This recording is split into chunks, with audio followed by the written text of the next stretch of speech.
بسم اللہ الرحمن الرحیم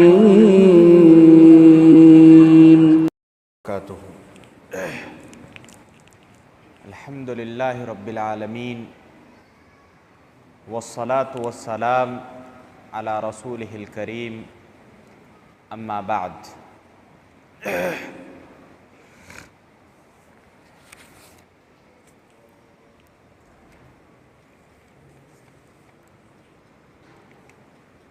رمضان کا مہینہ شروع ہوتے ہی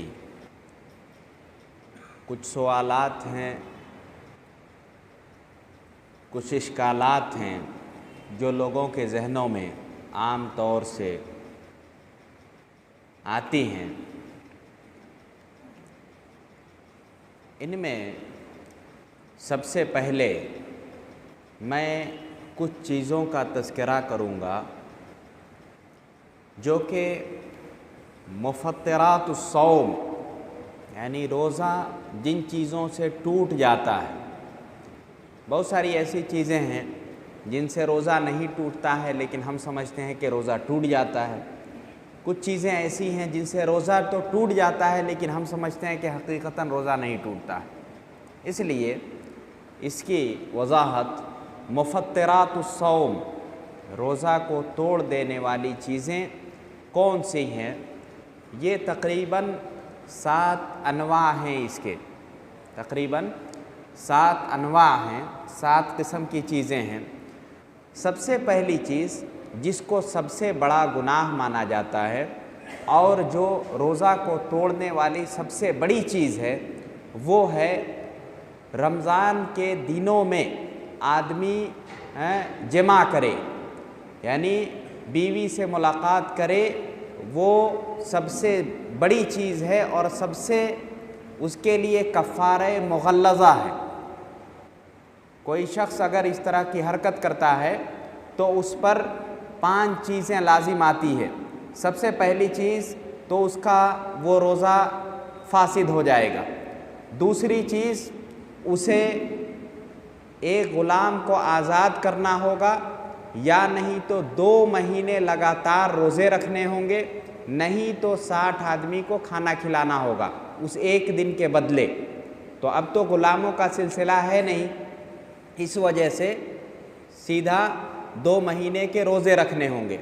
اگر بیچ میں ایک دن بھی وہ روزہ چھوڑ دیتا ہے تو پھر کل سے 1 سے شروع ہوگا، یعنی 30 دن رکھا، 31ویں دن وہ روزہ چھوڑ دیا تو پھر وہاں سے 1 سے شروع ہوگا، نہ کہ 31 سے شروع ہوگا۔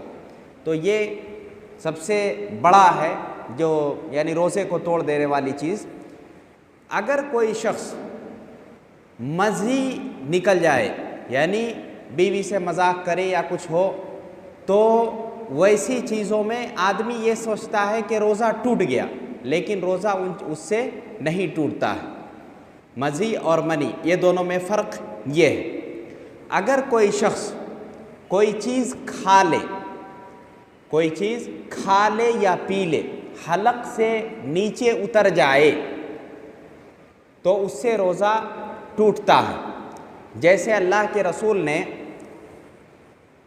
فَبَالِغْ فِي الْاِسْتِنْشَاقِ إِلَّا أَن تَكُونَ صَائِمًا، یہ حدیث ہے، او کما قال علیہ الصلوۃ والسلام، کہ تم مبالغہ مت کرو پانی کو ناک میں چڑھانے اور گلگلہ کرنے میں، کہ پانی کہیں ناک سے پیٹ میں نہ پہنچ جائے۔ روزہ رہتے ہوئے زیادہ زور سے پانی کھینچنا نہیں ہے کہ پانی معدے میں پہنچ جائے۔ تو پتہ یہ چلا کہ کوئی بھی کھانے والی چیز یا پینے والی چیز حلق کے نیچے پہنچ جائے تو اس سے روزہ ٹوٹ جاتا ہے۔ اب یہاں پہ کھانے پینے سے مشابہت رکھنے والی چیزیں، جیسے مثال کے طور پر انجیکشن ہے۔ انجیکشن 2 قسم کا ہوتا ہے۔ ایک وہ انجیکشن ہے جو آدمی غذا کے طور پہ لیتا ہے، جیسے کبھی آپ نے دیکھا ہوگا کہ آپ کو طاقت کا انجیکشن دیا جاتا ہے اور انجیکشن پہ بھی لوگ زندہ رہتے ہیں، یعنی غذائیت اس سے پہنچتی ہے، تو اس سے روزہ ٹوٹ جائے گا۔ اگر اس طرح کا انجیکشن ہے جو انرجی پہنچاتا ہے تو اس سے روزہ ٹوٹ جائے گا۔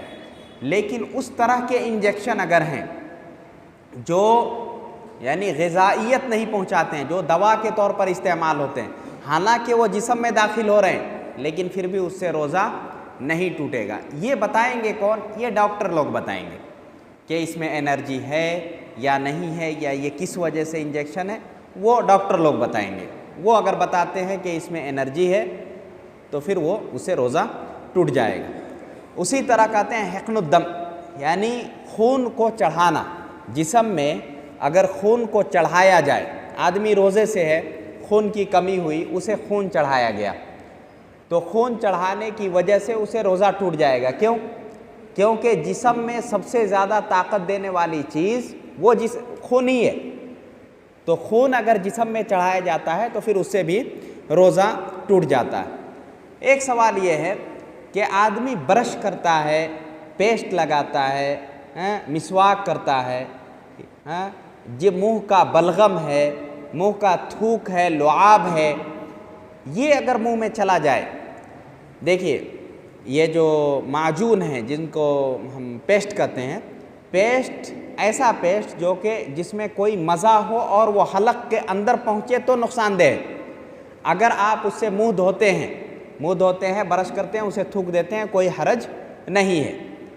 برش کرنا اور منہ کا جو لعاب ہے، کچھ لوگ کہتے ہیں کہ منہ کا لعاب اگر جمع ہو جائے اسے نگل لیں تو گلا تر ہو جاتا ہے، یہ معفو عنہ ہے، یہ اللہ تعالیٰ کی طرف سے معاف ہے کہ آدمی کے منہ میں جو لعاب پیدا ہو اور وہ لعاب آدمی نگل جائے، یہ اس سے روزہ نہیں ٹوٹتا ہے۔ اس لیے کچھ لوگوں کو دیکھتے ہیں بار بار وہ تھوکتے ہیں، بار بار تھوکنے کی وجہ سے گلا سوکھتا ہے، تو یہ معفو عنہ ہے، اس پر گرفت نہیں ہوگی۔ اسی طرح ایک حجامہ جانتے ہیں نا، حجامہ کپنگ جس کو کہتے ہیں، خون نکالنا، فاسد خون جو نکالا جاتا ہے، اس سے روزہ ٹوٹ جائے گا روزے کی حالت میں، کیونکہ اللہ کے رسول صلی اللہ علیہ وسلم کی حدیث ہے افطر الحاجم والمحجوم، کہ دونوں کا روزہ ٹوٹ گیا، یعنی جو پچنا لگاتا ہے اور جو لگواتا ہے دونوں کا روزہ ٹوٹ جائے گا، کیونکہ اس سے خون نکلتا ہے، اور خون نکلنے کے بعد انسان کمزوری محسوس کرتا ہے، ہو سکتا ہے کہ وہ روزہ توڑ دے۔ تو اور دوسری وجہ یہ بتائی گئی کہ آدمی جو پہلے تو منہ سے کھینچتے تھے نا، یعنی سینگ ہوتا تھا، آج تو مشینیں ہیں، لیکن پہلے سینگ ہوتا تھا، سینگ کو جگہ پہ لگا کے اور اسے منہ سے کھینچتے تھے، تو خون جو ہے خدشہ ہوتا تھا کہ گلے تک پہنچ جائے، تو اس وجہ سے افطر الحاجم والمحجوم، یعنی دونوں کا روزہ ٹوٹ جائے گا۔ اسی طرح ایک اور چیز ہے، اگر کوئی آدمی زبردستی قے کرتا ہے، یعنی انگلی ڈال کے قے کرتا ہے، تو پھر اس سے روزہ ٹوٹ جائے گا۔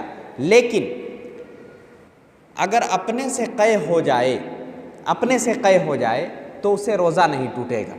ایک ہوتا ہے تقیؤ، جیسے اللہ کے رسول کی حدیث ہے من ذرعہ قیء وہو صائم فلیس علیہ قضاء وان استقاء فلیقضی، یعنی اگر جان بوجھ کر کوشش کر کے وہ قے کرتا ہے تو پھر اس پر قضا ہے، یعنی اس کا روزہ ٹوٹ جائے گا۔ اور اگر قے اپنے سے آ جائے، یعنی کھایا، رات میں سحری کھایا اور سحری کھانے کے بعد ہوتا ہے طبیعت عجیب سی ہوئی اور الٹی ہو گیا، اس سے روزہ نہیں ٹوٹے گا۔ لیکن آدمی خود سے کوشش کر کے قے کرے تو اس سے روزہ ٹوٹ جائے گا۔ اسی طرح عورتوں کے تعلق سے اگر ان کے ایام شروع ہو جائیں تو پھر ہو سکتا ہے کہ مغرب سے 5 منٹ بھی پہلے ان کے ایام شروع ہو جائیں تو وہ روزہ ٹوٹ جائے گا، وہ روزے کی گنتی نہیں ہوگی، وہ روزہ مکمل نہیں کر سکتی ہے، یہ ناقض الصوم میں شمار ہوتا ہے، روزہ اس سے ٹوٹ جائے گا۔ اب بقیہ جو ہیں کچھ آپ لوگوں کا ٹائم صرف عصر میں 10 منٹ لوں گا، 10 منٹ سے زیادہ نہیں لوں گا۔ 10 منٹ میں صرف وہ مسائل جو ایک دم ضروری مسائل ہیں بس انہی پر گفتگو ہوگی۔ السلام علیکم ورحمۃ اللہ وبرکاتہ۔